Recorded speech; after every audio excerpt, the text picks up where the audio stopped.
VP Singh साहब ने मंडल commission लागू किया तो इस देश में हाहाकार मचा। ऐसा लगा कि वर्षों बाद देश के 65% जो पिछड़े वर्ग के लोग हैं वो भी कहीं आगे की कतार में आ न जाए, और अगर एससी एसटी को मिला लिया जाए तो 85% से अधिक लोग, जहां पर उनकी संख्या लगभग नगण्य है, शासन प्रशासन संसाधन सभी जगह, विश्वविद्यालय, कहीं वो भी आगे न आ जाए, तो 3 षड्यंत्र किया गया था।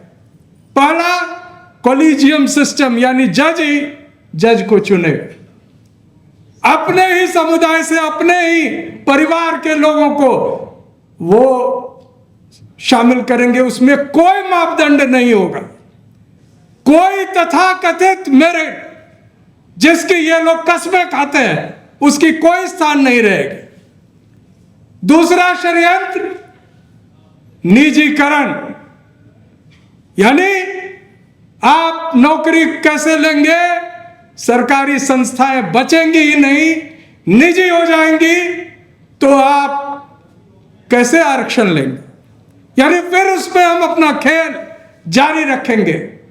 और तीसरी बड़ी साजिश थी ईवीएम से चुनाव करवाना। और ईवीएम के बारे में अभी हमसे पहले जो हमारे महाराष्ट्र के साथी भैया जी रामटेके जी ने जो कहा, मैं 100% उनसे सहमत हूं। साजिश गंभीर है। कई बार चुनाव आयोग पूछती है कि आप साबित करें कि ईवीएम गलत। मैं प्रश्न उल्टा करता हूं, आप साबित करें कि जो वोट हमने ईवीएम में दिया वो उसी प्रत्याशी को गया जिसको हमने वो वोट दिया। वो नहीं कर सकते हैं साबित। और इसी आधार पर जर्मनी के सुप्रीम कोर्ट ने रद्द कर दिया, बैन कर दिया ईवीएम को जर्मनी में। और जर्मनी ही नहीं, जिन राष्ट्रों की देखा देखी और जिनको सबसे डेवलप्ड नेशन कहा जाता है, जहां डेमोक्रेसी है, जहां प्रजातंत्र है, चाहे वो इंग्लैंड हो, अमेरिका हो, जापान हो, फ्रांस हो, हॉलैंड हो, नीदरलैंड हो, सभी जगह बैलेट से चुनाव होते हैं। क्यों? तो आर्गुमेंट ये आता है कि बैलेट से इसलिए चुनाव होते हैं कि पहले ईवीएम से इसलिए होते हैं कि पहले बैलेट में गड़बड़ी होती थी। साहब, बैलेट में गड़बड़ी होती थी, कई जगह चुनाव रद्द होते थे, लेकिन उसके सबूत मिलते थे। यानी अगर किसी ने बैलेट को लूटा, अगर वहां कोई गड़बड़ी हुई, जिस समय सीसीटीवी का दौर नहीं था, जिस समय इतने आधुनिक टेक्नोलॉजी से लैस चुनाव आयोग नहीं थी, वो फिर भी देखते थे चुनावें रद्द होती थी। लेकिन ईवीएम से तो आपने पूरी व्यवस्था को ही लूट लिया है। कहां पर कौन जीतेगा, कैसे जीतेगा, यह पहले से तय रहता है। और पिछले 2-3 चुनाव से लगातार ऐसे लोग सत्ता में हैं जिनको जनता का समर्थन प्राप्त नहीं है, और वो दिख जाता है जिस दिन चुनाव के परिणाम आते हैं। चुनाव के परिणाम में नकली पैसे पर ढोल ताशा बजाने वाले, मिठाई बांटने वाले खड़े रहते हैं, और जो बेचारे वोट देकर ठगे से महसूस करते हैं वो चुप रह जाते हैं। क्यों जाएंगे बोलने? क्यों जाएंगे बोलने कि हमने तुमको वोट नहीं दिया? क्योंकि कल जैसे अभी बच्चों के साथ जो जंतर मंतर पर अपना विरोध कर रहे थे, उनकी मैपिंग हो रही है, चेहरे का मैपिंग, उनको पकड़ा जा रहा है। कल को वो अगर रोजगार के लिए जाएंगे तो उनके साथ भेदभाव बरता जाएगा, उनको बैन कर दिया जाएगा, और अभी उनके खिलाफ एफआईआर की जा रही। तो इस तरह के षड्यंत्र और इस तरह की गुंडागर्दी भारतीय जनता पार्टी आरएसएस पर लगातार कर रही है, और उनकी शुरुआत वो ईवीएम से की थी। उसमें भी जब उन्हें लगा कि जनता यानी विरोध करने वालों की तादाद इतनी बढ़ गई है कि ईवीएम से हम मैनेज नहीं कर सकते हैं, तो हम वोटर को भी चुनेंगे, एसआईआर ले आए। यानी सरकार तय करेगी कि कौन वोट देगा, कौन।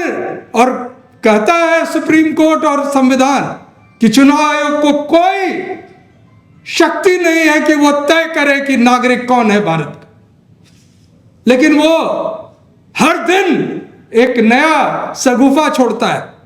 कभी कहता है कि आपके आधार कार्ड मान्य नहीं है, सुप्रीम कोर्ट के आदेश के बावजूद कहता है कि ये मान्य नहीं है, और अब तो कह रहा है कि पासपोर्ट भी मान्य नहीं है।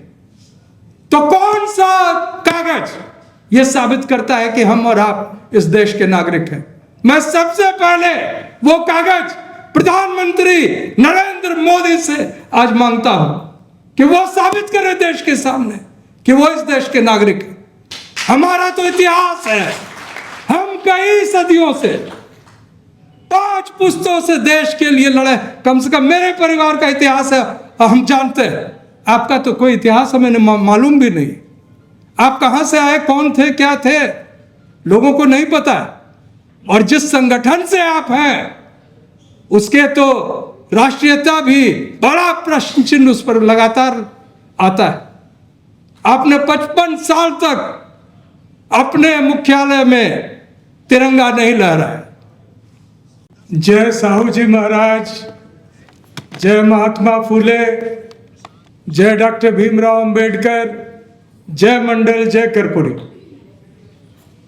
साथियों, आज बिहार में बाई इलेक्शन का रिजल्ट आ रहा है।